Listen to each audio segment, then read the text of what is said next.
విశ్వవిద్యాలయాలు ప్రగతికి దీపస్తంభాలని MGU registrar ఆచార్య కొప్పుల అంజిరెడ్డి తెలిపారు. పరిశోధనల ద్వారా విశ్వవిద్యాలయాలు ప్రగతికి దీపస్తంభాలుగా ముందుకు నడవాలని పిలుపునిచ్చారు. జాతీయ విద్యా ప్రణాళిక పరిపాలనా సంస్థ, మహాత్మాగాంధీ విశ్వవిద్యాలయ సంయుక్త ఆధ్వర్యంలో నేటి నుండి ఆగస్టు 7వ తారీఖు వరకు జాతీయ విద్యా విధానం పరిశోధనలపై అవగాహన కార్యక్రమాన్ని ప్రారంభించారు. ఆన్లైన్ విధానంలో వివిధ జాతీయ సంస్థల నుండి అధ్యాపకులు ఈ కార్యక్రమంలో పాల్గొంటున్నట్లు కోఆర్డినేటర్ డాక్టర్ వై ప్రశాంతి తెలిపారు.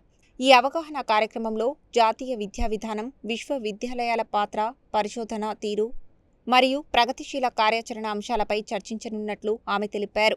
ప్రారంభోత్సవ కార్యక్రమంలో రిజిస్ట్రార్ ఆచార్య కొప్పుల అంజిరెడ్డి మాట్లాడుతూ పరిశోధనల ద్వారా విశ్వవిద్యాలయాల ప్రగతికి దీపస్తంభాలుగా ముందు నడవాలని పిలుపునిచ్చారు. ఈ కార్యక్రమంలో ఎన్ఐఈపీఏ ఉపకులపతి ఆచార్య శశికళ వంజరి, ఆచార్య Amit Gautam, deputy director doctor Paripalli Shankar, ఆచార్య మధుమిత బందోపాధ్యాయ, ఎంజీయూ అధ్యాపకులతో పాటు దేశంలోని 200 మంది వివిధ విశ్వవిద్యాలయాల అధ్యాపకులు పాల్గొన్నారు.